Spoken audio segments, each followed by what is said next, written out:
Vous écoutez IDEO, le podcast de l'UIE présenté par Lucie Brasseur. Usine d'eau potable ou station d'épuration eau de pluie ou eau pluviale, grand ou petit cycle de l'eau, pour tous, élus ou simples citoyens, l'eau c'est notre ressource première. Il y a bientôt 10 ans, une amie journaliste m'a demandé si je connaissais le secteur de l'eau. Journaliste économique, j'avais eu l'occasion de décrypter des industries aussi variées que la banque, le cinéma, la formation professionnelle ou l'industrie automobile. En revanche, je ne m'étais jamais penchée sur la question de ces entreprises qui construisent les infrastructures et fournissent les équipements du petit cycle de l'eau. Depuis, j'ai enquêté. Ma rencontre avec les adhérents de l'Union des industries de l'eau, Soyez honnête, a été déterminante. Canalisation, traitement des eaux usées, production d'eau potable, équipement, gestion de l'eau pluviale et de l'eau de pluie, brique après brique, ces acteurs engagés m'ont éclairé. Quand, début 2020, nous avons presque tous été confinés, le sujet m'est apparu encore plus urgent qu'auparavant.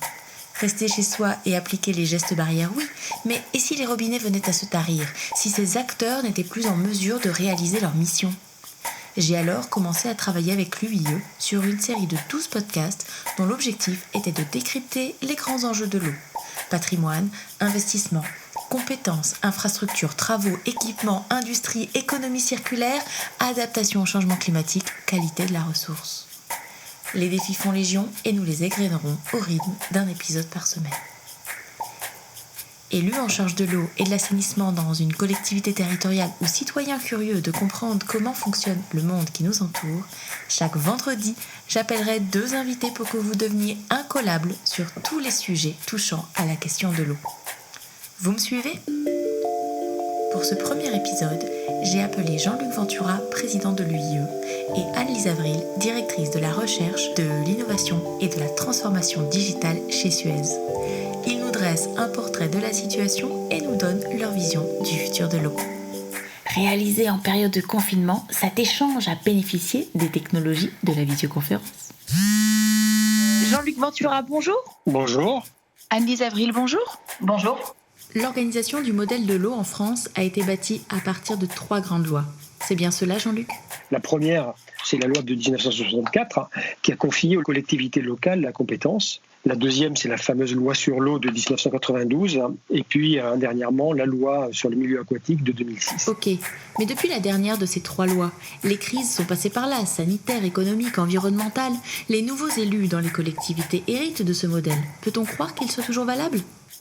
Un des enjeux importants pour les collectivités et pour les élus qui vont avoir ce mandat, c'est d'être en mesure de démontrer que le modèle qui a été construit au cours de ces un peu plus de 50 dernières années, 60 ans même, est un modèle qui est toujours efficace, qui est capable de répondre aux fameux enjeux environnementaux qui nous attendent sur les prochaines décennies. C'est quelque chose qui est vraiment important parce que plusieurs fois l'État s'est posé la question de récupérer cette compétence, de la localiser ailleurs, dans les départements, de la sortir de cet écrin de la collectivité locale dans lequel il avait été placé dès 1964.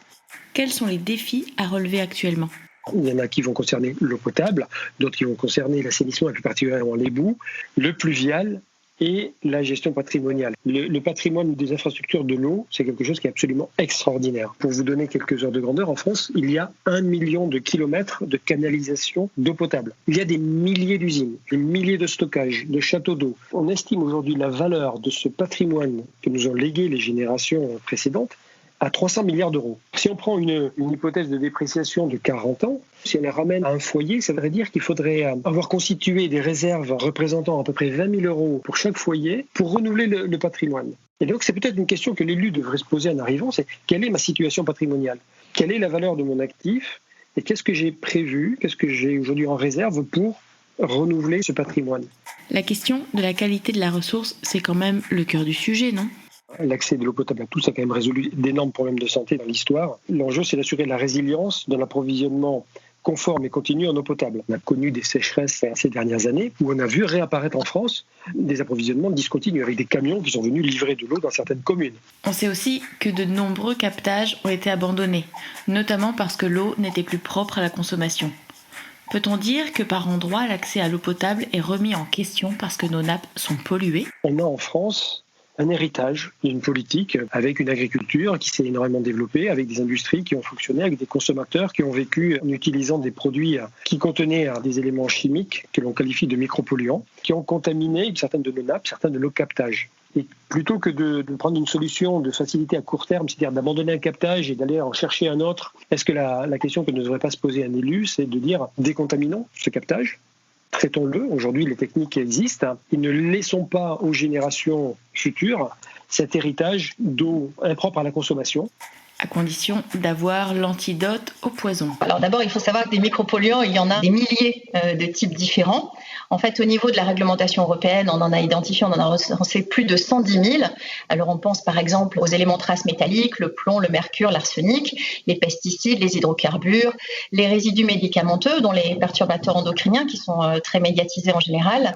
Et puis s'y ajoutent des nouveaux polluants comme les microplastiques ou ces fameux perfluorés. Ce sont des composés qui sont intégrés dans tout ce qui est déperlant, comme par exemple les vêtements anti-pluie, les revêtements anti-adhésifs des poêles ou des casseroles, ou dans les produits utilisés dans la lutte contre les incendies.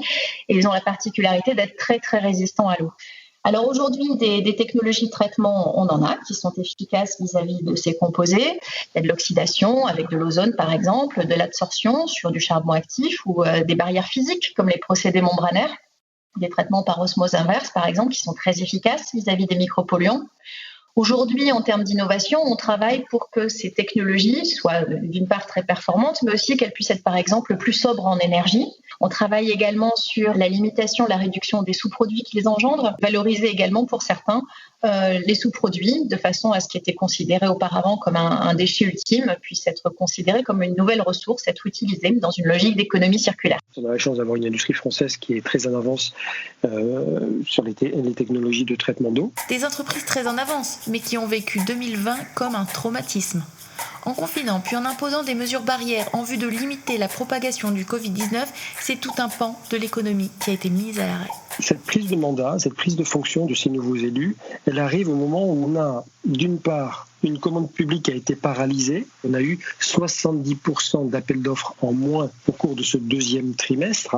Le deuxième, c'est que ça a fragilisé le tissu économique local des entreprises. Donc ça, c'est un premier élément qui est extrêmement important à prendre en compte par les élus. Ils doivent participer, et c'est une formidable opportunité pour eux, à la relance du pays via la commande publique. Il y a beaucoup de choses à faire parce qu'il y a eu du sous-investissement au cours des dernières années et qu'il y a des nouveaux enjeux climatiques, des enjeux sanitaires aussi et des enjeux de transition énergétique qui sont à traiter, mais aussi c'est qu'il y a de l'argent disponible pour ce plan de relance.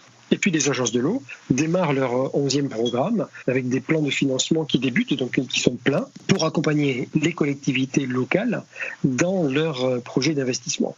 Anne-Lise Avril, selon vous, les sommes disponibles dans le cadre du plan de relance doivent être investies en priorité vers quel levier d'avenir ? Il va falloir développer des étages de traitement complémentaires, par exemple promouvoir la réutilisation des eaux usées traitées, mais aussi le traitement de certains polluants émergents. On peut penser aux micropolluants par exemple, aux microplastiques, à la valorisation énergétique des boues, à toutes les filières en fait qui permettent d'hygiéniser, de sécuriser derrière la valorisation des boues. Et puis je pense qu'il faudrait aussi accorder davantage d'attention à la digitalisation de la relation client par exemple. Je pense que tout consommateur d'eau aujourd'hui devrait pouvoir interagir avec son service d'eau et d'assainissement de la même façon qu'il commande une pizza ou une course en ligne. L'héritage que les générations précédentes nous ont laissé est colossal, tant en termes de kilomètres de canalisation qu'en matière d'ingéniosité du modèle ou des avancées technologiques de nos entreprises. Mais l'équilibre est fragile et les crises récentes et à venir seront chacune des baptêmes du feu. Il nous incombe donc à tous de les accueillir comme des tremplins pour protéger et assurer la continuité de l'accès à l'eau potable et au traitement des eaux usées. Parce que l'eau, c'est notre bien commun, notre ressource première. Notre prochain épisode sera consacré au modèle économique de l'eau. On sait que notre modèle organisationnel fait des émules à l'international. Nous essaierons de comprendre pourquoi et comment fonctionne-t-il. Un dernier mot sur l'UIE. L'Union des industries de l'eau est une fédération de 9 syndicats représentant 220 sociétés adhérentes et 15 000 collaborateurs pour un chiffre d'affaires de 4 milliards d'euros. Acteurs du petit cycle de l'eau, les adhérents de l'UIE apportent des réponses pragmatiques aux questions d'équipement, d'entretien du patrimoine et des infrastructures, à la gestion de la ressource dans un contexte de raréfaction et d'attention de la qualité et aux conséquences des manifestations du changement climatique. Retrouvez toutes les actus de l'UIE sur leur page Twitter et LinkedIn. Vous avez des questions complémentaires? Vous souhaitez nous parler de votre expérience terrain? Laissez-nous un commentaire ici ou contactez-nous via notre site internet www.o-entreprise.org. Vous avez aimé ce podcast? Partagez-le.